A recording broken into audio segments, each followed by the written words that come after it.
अहो मंडळी, ऐकलत का?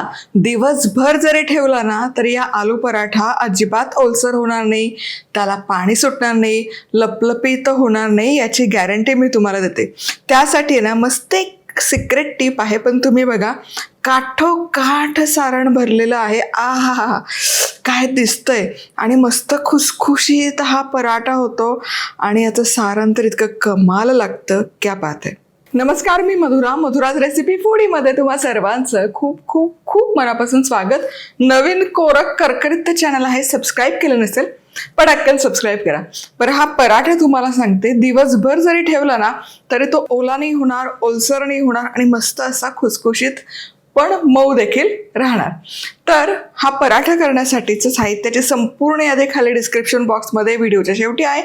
पण मला काय वाटतं, पटाकन याचं पीठ जरा वेगळ्या पद्धतीने मळणार आहे. तर त्यासाठी काय काय साहित्य घेतले ते बघूयात. 2 कप गव्हाचं पीठ, अर्धा कप बारीक रवा, पाव कप बेसन, चवीपुरतं मीठ. रवा आणि बेसन याकरता ते आवरण आहे, त्याला मस्त एक टेक्स्चर यावं, खस्ता टेक्स्चर यावं आणि दिवसभर जरी ठेवलं तरी तो पराठा छान आहे तसा राहावा याकरता. सगळ्यात आधी काय करायचं तुम्हाला सांगते, कणिक मळून घेऊयात. तर त्याकरता गव्हाचं पीठ, रवा, बेसन, चवीपुरतं मीठ. आधी सुकं मिश्रण मिसळून घेऊयात. हे व्यवस्थित मिसळून झालं. आता यामध्ये तेल तूप काही घालायचं नाही, मळताना पाणी घालूयात आणि हलकासा घट्टसर गोळा मळून घ्यायचा. खूप घट्ट नाही, अगदी थोडासा, थोडं पाणी घाला. चल, आता चमच्याने मिसळून झालं की याचा गोळा बांधून घेते.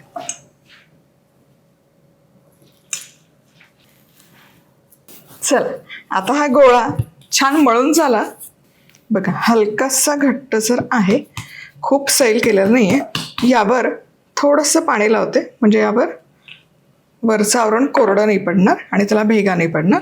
झाकण ठेवते आणि किमान 15 ते 20 मिनिटं तरी मुरवून घ्यायचं.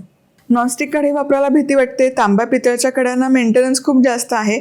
तर तुमच्या सोयीकरता दणदणीत वजनाची आणि प्रीमियम क्वालिटीची मीडियम साईजची ट्रायप्लाय कढई नुकतीच लॉन्च केली आहे. कुठे खरेदी करू शकता? madhurazrecipeclub.com किंवा व्हॉट्सअप नंबर दिलाच आहे. चला, आता सारण तयार करूयात. सारणासाठी काय काय साहित्य घेतले ते बघूयात.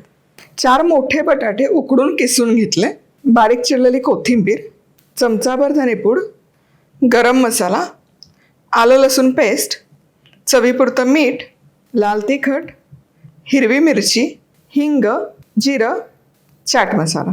चाट मसाल्याने मस्त चटपटीची चव येते, पण त्याऐवजी आमचूर पावडर किंवा लिंबाचा रस जरी वापरला काहीच हरकत नाही.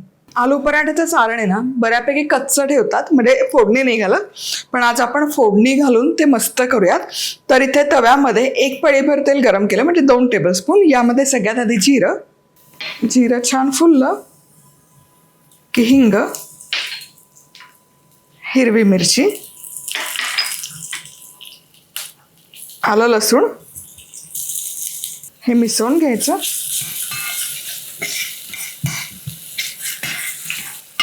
एक मिनिटभर आलं लसूण ठेचा परतून घ्यायचा. पण काय खमंग सुवास तरवळतो तुम्हाला सांगते. बेसिकच फोडणी आहे पण कमाल सुवास तरवळतो. आता हे छान परतून झालं की यामध्ये गॅस बंद करते आणि सुके मसाले, गरम मसाला, धनेपूड, लाल तिखट, चाट मसाला, कोथिंबीर, चवीपुरतं मीठ देखील. गॅस बंद केलाय, गॅस सुरू नाही ठेवायचा. आता हे मिसळून घ्यायचं. तव्याची जितकी उष्णता आहे तितक्यात हे मसाले छान शिजले जातात. आता यामध्ये उकडून किसून घेतलेला बटाटा. गॅस सुरू करायची अजिबात गरज नाही, आपल्याला फक्त हा बटाटा या मसाल्यामध्ये एकजीव करायचा.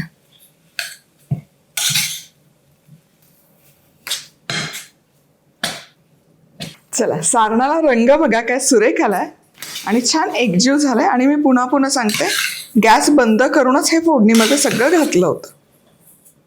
चला, आता पराठा करूयात. चला, इथे कणिकही एक साधारणतः 20 मिनिटं तिंबून घेतली आहे. वा, छान मुरली आहे बघा. आता चमचाभर तेल घालूयात आणि ही छान एकजीव करून घेऊयात. या प्रकारे कणिक तुम्ही मळून घेतली ना तर आवरण एकदम खुसखुशीत होतं आणि पराठाला अजिबात ओलसरपणा सुटत नाही. आता यातून लहान उंडा घेऊयात. बघा छान एकसंध झाला. आता हा सुक्या पिठामध्ये मिसळून घ्यायचं आणि मोदक करण्यासाठी किंवा पुरणपोळीसाठी जसा आपण उंडा तयार करतो तसा उंडा करायचा. मध्यभाग हलकीशी जाड ठेवायची म्हणजे पराठा लाटताना फाटत नाही. तुम्ही बघू शकाल मी फक्त कडेकडेने वाटी करते आणि मध्यभाग हलकीशी जाड आहे. आता हे झालं की यामध्ये सारण भरायचं आणि सारण असं प्रेस करून हा उंडा बंद करायचा. हे जास्त सारण हवं असेल तर जास्त भरा, पण सारण आतमध्ये असं दाबा म्हणजे मग पराठा फाटत नाही. आणि हे जास्तीचं जे पीठ आहे हे पीठ काढायचं, पराठा बंद करायचा. सुक्या पिठामध्ये बुडवायचं. चला आणि पराठा लाटून घ्यायचा. अगदी हलक्या हाताने लाटा म्हणजे तो फाटणार नाही.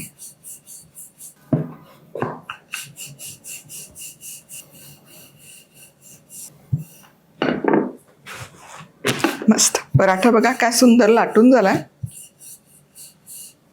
आता भाजून घेऊयात. चला आता इथे तवा मध्यम आचेवर म्हणजे मीडियम टू हाय हीटवर गरम करायचा. खूप मंद आचेवर पराठा भाजू नका. आता अलगद हाताने तव्यावर घालून घ्यायचा आणि सगळ्यात पहिले आणि महत्त्वाचं पराठ्याची आहे ना कड छान भाजली गेली पाहिजे.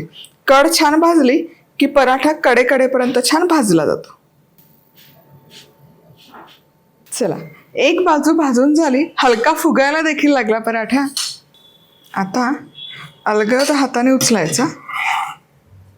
वा बघा काय खरपूस भाजला गेलाय. तरी अजून आपण याला तेल तूप काहीच लावलेलं नाही आणि कडेपर्यंत भाजला गेलाय. बघा कड अजिबात कच्ची नाही आहे.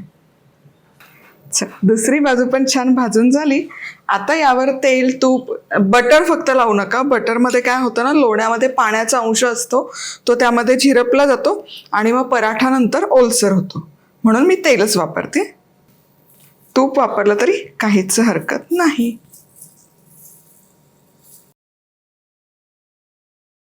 हे उलटवायचं.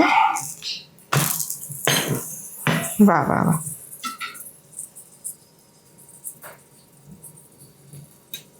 या बाजूला देखील थोडंसं तेल.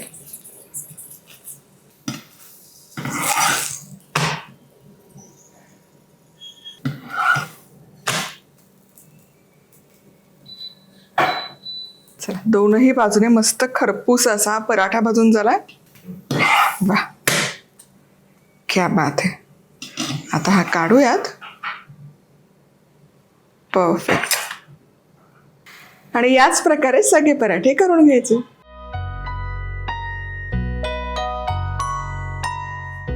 बरं पराठा झाला रे झाला. लगोलग खाणार असेल तर असं गरम गरम तव्यातून काढायचं, ताटात घ्यायचं.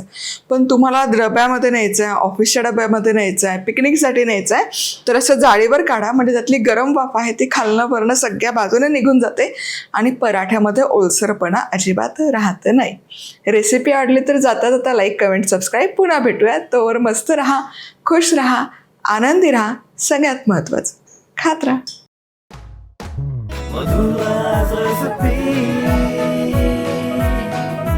मधुराज रेसिपी, महाराष्ट्राची अस्सल चव.